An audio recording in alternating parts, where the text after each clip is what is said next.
আসসালামু আলাইকুম ওয়া রাহমাতুল্লাহি ওয়া বারাকাতুহু।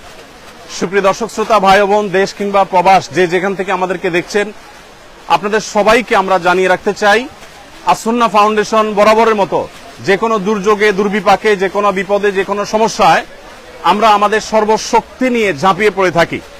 এবারও তার ব্যতিক্রম হয়নি। আমরা জানি যে ছাত্র জনতার বৈষম্য বিরোধী আন্দোলনে অগণিত মানুষ হতাহত হয়েছে।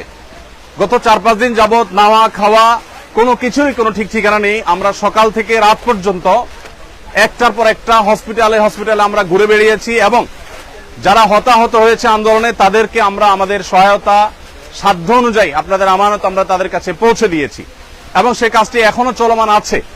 আলহামদুলিল্লাহ, আমরা এই কাজটিকে যথাযথ সুন্দর রূপে এমনভাবে করছি যাতে কোনো মানুষ বঞ্চিত না হয়। যারা আহত হয়েছেন তাদেরকে চিকিৎসা, যারা পঙ্গুত্ব বরণ করেছেন বা মৃত্যুবরণ করেছেন, আল্লাহ চাহেন তো শহীদ হয়েছেন, তাদের জন্য তাদের পরিবারকে স্বাবলম্বী করবার উদ্যোগ আমরা গ্রহণ করেছি।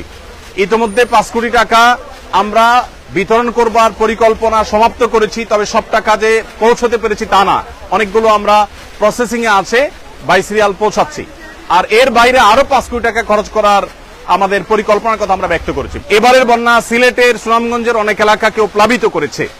তো আমরা বন্যার্থ মানুষের জন্য প্রাথমিকভাবে শুকনো খাবারের ব্যবস্থা করেছি। এখানে একটা কর্মযজ্ঞ চলছে, আমাদের আরেকটা শেড আছে, সেখানে আরেকটা কর্মযজ্ঞ চলছে, ফেনীতে আরেকটা কর্মযজ্ঞ চলছে। 3টা জায়গায় আমাদের কাজ চলছে। এই বস্তাগুলোতে আমরা 10 কেজি করে চাল দেব।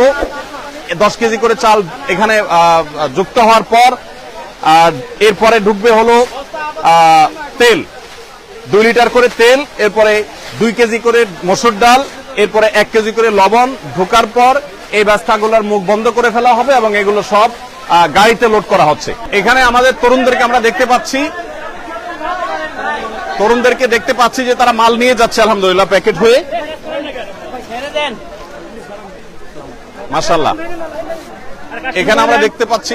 এত আওয়াজ করলে কিভাবে কাজ করবে? আওয়াজ করা যাবে না। এখানে লবণ আছে, আমরা দেখতে পাচ্ছি লবণ স্তূপ, 1 কেজি করে লবণের প্যাকেট ঢুকছে। আর এটা তেল চালে বস্তা ঢুকবে, ও আপনারা ঢুকিয়ে দিয়ে দিবেন একসাথে। আমরা একটু দেখি। মাশাআল্লাহ, এখানে একটা প্যাকেজ রেডি হয়ে গেছে, সম্পূর্ণ একটা প্যাকেজ রেডি হয়ে গেছে। এখানে আমরা দেখতে পাচ্ছি 10 কেজি চাল, 2 লিটার তেল এবং একটা চিনি এবং একটা লবণ। একটা ফ্যামিলির জন্য কমপ্লিট রেডি হয়েছে। ডাল, 2 কেজি ডাল, এটা ওইদিকে চলে যাবে প্যাক হওয়ার জন্য। প্যাক হওয়ার পর ইনশাআল্লাহ আমাদের যে পরিমাণ মাল কেনা হয়েছে সেটা সম্ভবত এখন 700 মেট্রিক টন এর বেশি হয়ে যাবে। যে পরিমাণ মাল কেনা হয়েছে, গতকালকে 5 শতাধিক ছিল, সেটা আরো প্লাস হয়েছে। তো আমরা মেহেরবানি করে, এদিকে তাকবীর দিচ্ছে, আমরা শুনতে পাচ্ছি। তো আমরা যে পরিমাণ মালামাল প্রস্তুত করেছি, যা আপনাদেরকে পৌঁছিয়েছি, সেগুলোর একটা সামারি আপনাদেরকে জানিয়ে রাখতে চাই।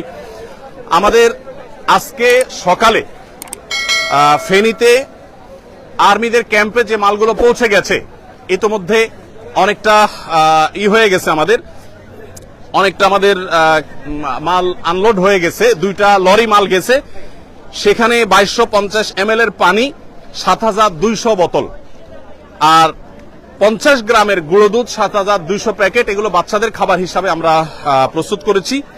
মুড়ি আমাদের এখানে 500 গ্রামের মুড়ি, 6560 প্যাকেট। এগুলো 2টা লরিতে ফুল হয়ে চলে গেছে ফেনীতে। এবং মহিপালে যে আর্মিদের যে ত্রাণ কার্যক্রম পরিচালনা হচ্ছে বাংলাদেশ সেনাবাহিনীর, সেখানে আমরা এই মালগুলো আনলোড করেছি এবং সেখান থেকে রিমোট এরিয়াতে সেনাবাহিনীর চৌকস সদস্যদের সহযোগিতা সেগুলো আমরা পৌঁছে দিচ্ছি।